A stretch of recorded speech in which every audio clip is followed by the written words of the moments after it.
خلیل پٹھانوں کے 4 سلسلے ہیں: سڑبن، بٹانی، خڑگشت اور کلانی۔ خلیل سڑبن سلسلے کا ایک مشہور پٹھان قبیلہ ہے۔ سڑبن کی 2 شاخیں ہیں، ایک شرخبون جس سے ترین، درانی، شیرانی، بڑیج، اچکزئی، نورزئی اور دیگر قبیلے بنے۔ شرخبون سلسلے کے درانی، ترین، اچکزئی، نورزئی، بابر اور بڑیج پر ہم پہلے ہی ویڈیوز بنا چکے ہیں۔ سڑبن کا دوسرا بیٹا خربشون تھا۔ اس کی 3 شاخیں ہیں: زمن، کاسی اور کند۔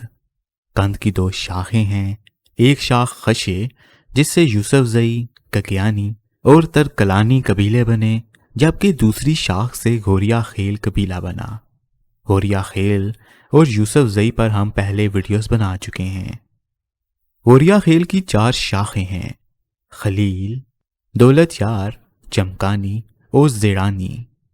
دولت یار کی شاخ محمد پر ہم نے پچھلی ویڈیو بنائی تھی۔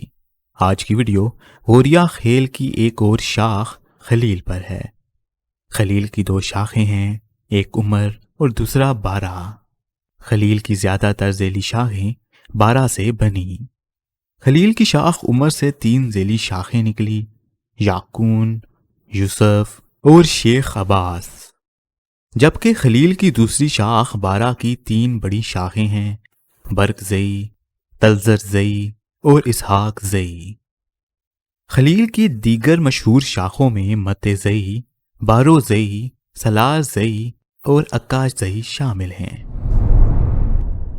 امید ہے اس تفصیلی فیملی ٹری سے آپ کو مختلف پٹھان قبیلوں کے آپس کا تعلق پتہ چل گیا ہوگا۔ آج کی ویڈیو ISC کی کاسٹ سیریز کی 80ویں ویڈیو ہے۔ اگر آپ اپنے قبیلے پر ویڈیوز بنوانا چاہتے ہیں تو ISC کے فیس بک پیج پر مضمون لکھ کر سینڈ کریں۔ ہم اب تک بہت سے پٹھان، جٹ، راجپوت اور گجر ذیلی گوتوں پر ویڈیوز بنا چکے ہیں۔ یہ سب ویڈیوز ISC کے YouTube چینل پر موجود ہیں۔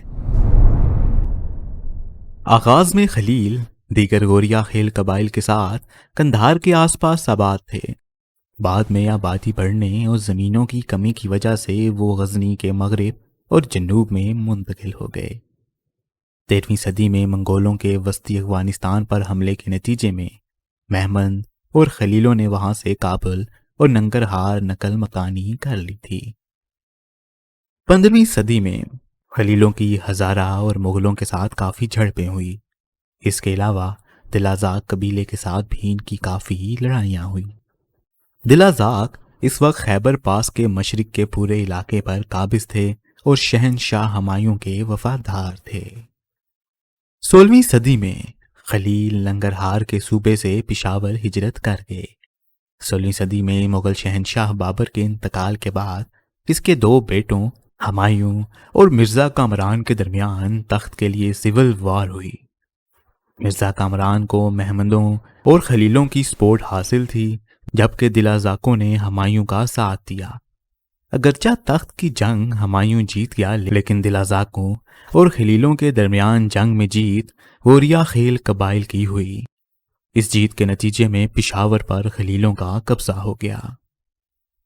خلیلوں اور مہمندوں نے 1672 میں پشاور اور کابل کے درمیان شہنشاہ اورنگزیب کی 2 بڑی مغل فوجوں کو شکست سے دوچار کیا اور ان کی فوج کے بڑے حصے کو قتل کر دیا۔ 19ویں صدی میں انگلو افغان جنگوں میں بھی خلیلوں اور مہمندوں نے انگریزوں کا شدید جانی اور مادی نقصان کیا۔ پشاور برصغیر اور سینٹرل ایشیا کے درمیان ایک اہم تجارتی مرکز تھا۔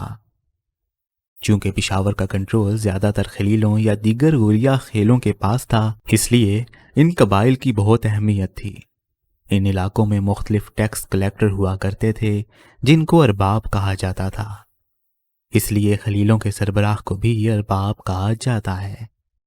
شاہ جہاں کے دور میں خلیل کی ایک شاخ اسحاق زئی کے سربراہ محمد اصل خان کو خیبر پاس کا ارباب مقرر کیا گیا تھا۔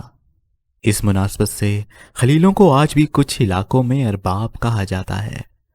اصل خان کا بیٹا عبد الرحمن نادر شاہ افشار کے دور میں خیبر کے علاقے میں ارباب تھا۔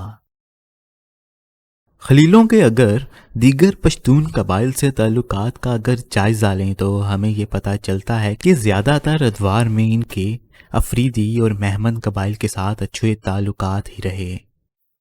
دلازات اور نیازی قبیلوں کے ساتھ ان کی تاریخ میں کئی بار لڑائیاں ہوئی۔ یوسف زئی قبیلہ اگرچہ ان کا کزن قبیلہ ہے لیکن اس سے بھی ماضی میں ان کی ناخوشگوار تعلقات رہے، لیکن موجودہ زمانے میں ان کے آپس کے اختلافات تقریباً ختم ہو گئے ہیں، جو کہ خوش آئند بات ہے۔ موجودہ دور کی اہم خلیل شخصیات میں سکاش کے 2 سپر سٹار ہاشم خان اور جہانگیر خان کا نام آتا ہے۔ اسی کے ساتھ آج کی مختصر ویڈیو کا اختتام کرتے ہیں۔ اگر آپ اپنے قبیلے پر ویڈیوز بنوانا چاہتے ہیں تو تحقیقی مضمون لکھنے میں ہماری مدد کریں۔ ملتے ہیں آپ سے اگلی ویڈیو میں۔ اللہ حافظ۔